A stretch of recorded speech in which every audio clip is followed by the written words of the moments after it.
Ramagano, and we're going to drive this truck today. Just going to drive around. Alright, let's do this. Start it. Alright, let's go.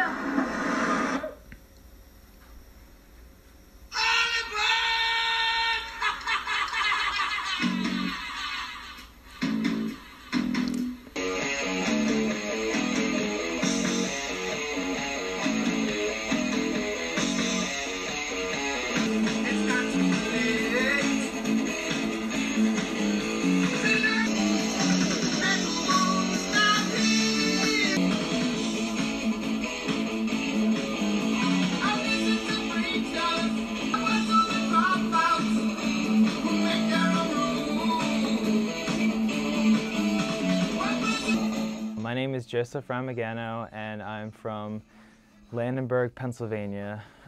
Originally, I grew up in Delaware County. I spent better part of a decade in Philadelphia, South Philadelphia, North Philadelphia. But right now, I'm in the sticks out in southern Chester County. I'm a painter, a writer, a poet, an artist, a jack of all trades, and a master of none. Well, my grandmother was an artist in many forms. She was a seamstress, a potter, a painter. She did all kinds of artistic things, so I inherited a lot of artistic genes from her, I think. So I've been drawing and painting since I could remember. When I was 8 years old, I remember seeing my first form of graffiti. I was in the passenger seat of my mom's car, and we were under a bridge, and a freight train went by, and there was the letters ICH with the skull and the finger, and it was Ichabod, the rail god. And that was the first time I remember seeing graffiti and just being in all of it, and I wanted to know all about it. I wanted to know how I could do it, and I just was super hyped on whatever this thing was that I just saw. Well, so I saw my first form of graffiti when I was 8 or 9, but I didn't actually start writing it until I was 13 or 14, freshman year of high school. I had a guy who introduced me to the mechanics and the technicalities of actually going out and writing your name in places you shouldn't write your name. So I did that for a couple years in high school. I got arrested when I was 14. I was sentenced to like 300 hours of community service, a year of probation, $500 fine. And this is a lot for, you know, a 14-year-old freshman in high school. I have homework to do, then I have to go and do community service after school. So my graffiti career kind of like took a halt in high school after only writing for about a year. So when I was in Philly, I was painting replicas of business signs because that's what I was surrounded by. I was living like right in the heart of South Philly, and there was neon signs everywhere, and just I was so infatuated with trying to replicate signs that were already established. So that was my big obsession when I was living in Philly for that last year. Well, I know, it started out with these. Like, I started making these things, just like using like a deco marker and a whiteout on cardboard, and I tried to make as many as possible.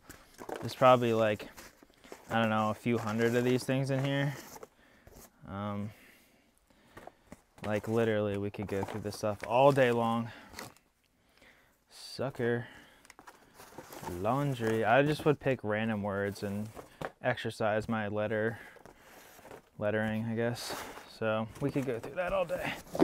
These are the business signs like that were around me in Philadelphia, like the Passyunk Market. This one is on Girard, this old like lumber building. I thought that one was pretty cool, so I painted that. This is the XXX video down on whatever street that is, under the L. The Kensington Exterminating Company. Do it yourself. This one is cool. This one is on Tasker, I think. Positively no parking at any time. And this is actually on a garage, and it's hand painted on the garage. So I was like, oh man, I got to do a replica of a hand painted sign for sure. This one is the most depressing place in South Philly, I think. Emily's Cold Beer and Bar. There's 3 stools in this place, and it's so shoddy, and you can just get drunk in this little corner store. This is up in Templetown, Temple Star. All these Temple kids, you know about this place. Bob and Barbara's. I got served here when I was like 18 years old. Lit. My dad, who's in his 60s, actually remembers this sign from when he was a kid. It's right on Broad Street. So this is an old sign. This is Moy Chung. This was right near my old house, and one time I went in there and there was a rat that ran across the counter, and I still ate the food, so. Dan's Fresh Meats. I think that's in Fishtown. I don't know. If you live in Fishtown, lose my number. This one goes with the XXX video. Oh man. Temple Rainbow, they got good breakfast. And I think that's all she wrote. Yeah. Sweet. I made some big ones. This one, fuck. Namsung. And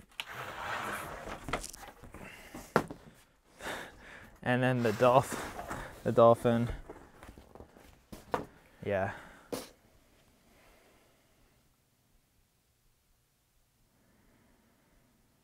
I was arrested for the second time writing graffiti in 2014, and the second time I was arrested, I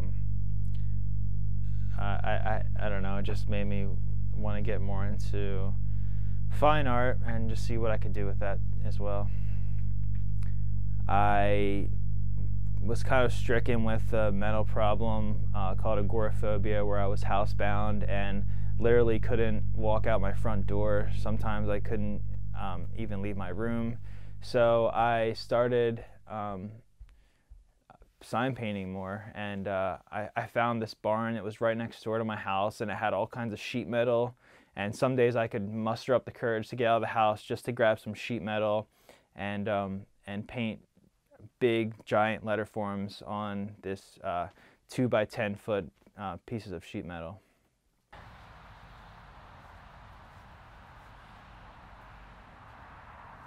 Yeah, I mean, I spent a whole year inside in my garage and in the barn, just painting letters and signs, and that's all I did for a whole year straight. And as terrible as that was for me mentally, like not being able to leave and go out and work and see friends and go to parties and go to weddings and do everyday normal daily things that you do, I couldn't do those things, but on the positive side, I could paint.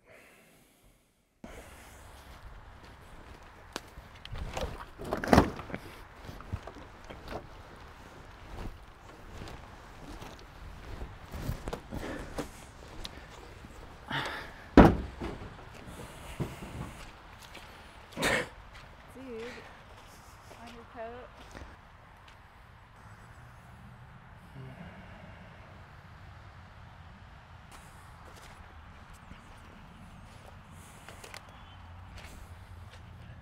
So I would go to this abandoned barn that was near my house, and I would drag 10, 12-foot pieces of sheet metal back to my house. I would prep them to paint on by power washing them and scrubbing them with soap and water, and then I would lay out all the letters and draw them on there, and take a bucket of paint and paint away on them. Yeah, for some reason I get a lot of comments on the girls one. A lot of people seem to like that. I feel like my best art, like the pieces that people are drawn to the most, I don't even really remember making or putting any thought into them. They just kind of happen naturally, and to tell you the truth, I don't even really remember thinking about making that one or actually making it. It just kind of happened. And I was like, I just want to light something on fire. I think it would be cool to see some letters on fire. So I painted it in like a day or two, set it up against a tree, poured some gasoline on it, and lit a match. And it went up, and I took some pictures and I took some video. And it was a nice fall day. And it went up in flames, and the next day it snowed, so I took some pictures of it in the snow too. So I have actually one picture of it in like a fall setting, and then another picture of it in a winter setting, and it was actually only 2 days apart. So to document my big metal signs and sheet metal hanging up in the woods, I would take this, which is a cymbal stand for a drum set, and a microphone stand, and I would put my little iPhone, because I'm very legitimate with my documentation, and I would set it in the microphone stand, and I would hit record, and then I would go and pull up a giant 12-foot metal sign into a tree, and I would do my thing, and this would just be rolling, and I would edit it from there.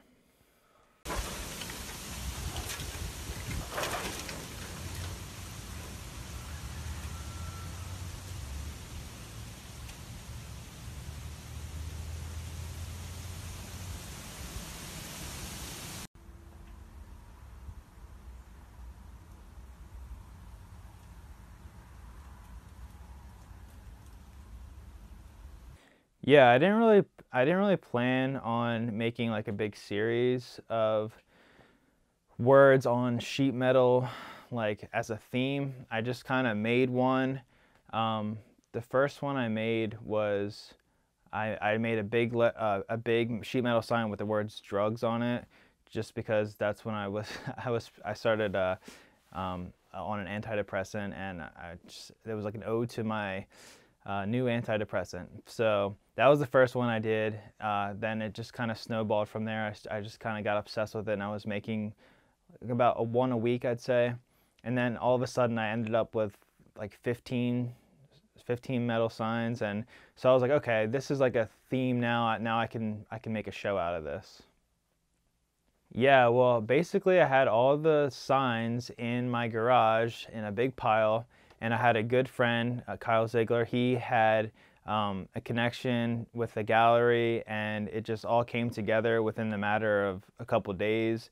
And we put all the signs into his truck and drove out to the gallery and just hung everything in one day, and it all came together really smoothly. And I was really happy I mean, that was my first solo exhibit, and it went really well. I feel like painting is something that I've always been meant to do. It's my biggest passion, and it's just really it's therapy for me. And from